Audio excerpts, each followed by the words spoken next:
आप देख रहे हैं जय भारत टीवी। मूल निवास को लेकर उत्तराखंड में बड़ी तादाद में लोग देहरादून पहुंचे थे। क्या इस मुद्दे पर सरकार आगे करने जा रही है? बातचीत के लिए हमारे साथ राज्य मंत्री हैं, उच्च शिक्षा उन्नयन समिति के उपाध्यक्ष सर मुख्यमंत्री ने कहा भी है कई चीज़ों को लेकर समितियां भी बना दी गई हैं। क्या कर रही है सरकार? देखिए, भारतीय जनता पार्टी और हमारे मुख्यमंत्री श्री पुष्कर सिंह धामी जी जन भावनाओं का सम्मान करते हैं और जनता की भावना के अनुरूप ही वो कार्य कर रहे हैं।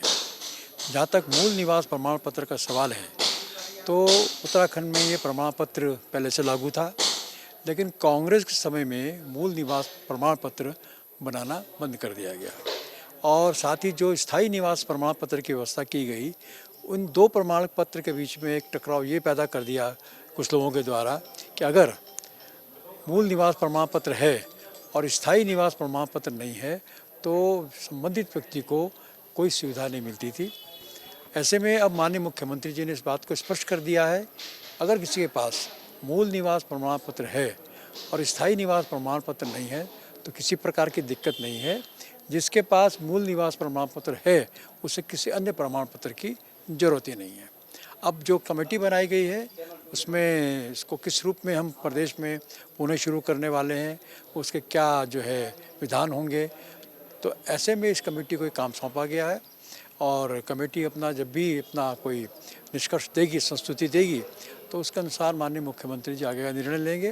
लेकिन मुख्यमंत्री जी ने ये बात कही है कि जो प्रदेश के हित में है वही कदम उठाया जाएगा। तो निश्चित तौर पर हमारी जो नीयत है और नीति है दोनों साफ हैं, जबकि कांग्रेस का कथनी और करनी में बहुत अंतर है, क्योंकि यही पार्टी है जिसने कि मूल निवास प्रमाण पत्र बनाने बंद कर दिए। आज यही मूल निवास प्रमाण पत्र का जब जुलूस निकलता तो शामिल हो जाती है, इनके नेता बयानबाजी शुरू कर देते हैं।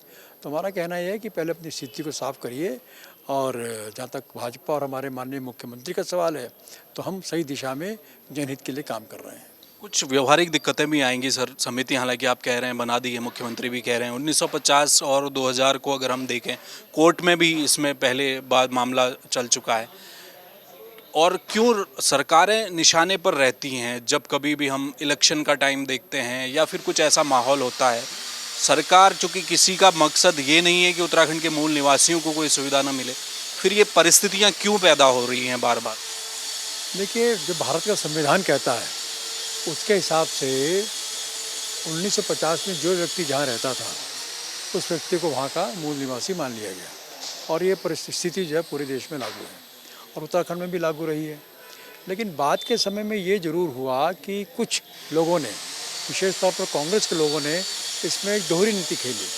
उदाहरण के लिए अगर मैं मूल निवास की बात करता हूँ तो कांग्रेस ने बनाना बंद कर दिया अपने समय में, और दूसरी ओर मैं ये भी देखता हूँ कि कांग्रेस के द्वारा जो ये भू कानून था उस पर जब खंडूरी जी के समय में उसको 250 गज तक लाए थे तो कांग्रेस ने सबसे अधिक शोर मचाया था और अंततः ये बात जो है समिति में चली गई थी। तो कहने का तात्पर्य है कि कांग्रेस ने अपने लाभ हानि और नेताओं के अपने हितों को देखते हुए जो निर्णय लिए, लेकिन भारतीय जनता पार्टी एक नीतिगत तरीके से चलती है और चूंकि राष्ट्रीय स्तर पर भी हमारी पार्टी अपने बात को रखती है और दूसरी ओर प्रदेश के प्रति भी हमारी जिम्मेदारी है और उत्तराखंड बनाने का भी जो श्रेय है वो माननीय अटल जी को जाता है और जनता का जो उन्होंने भावनाएं थी, का आंदोलन था, उसका उन्होंने सम्मान किया। लेकिन कांग्रेस की तब भी दोहरी बात थी, एक तरफ वो समाजवादी पार्टी के संग मिली हुई थी और कभी कभी उनके नेता एक आध बयान दे देते थे।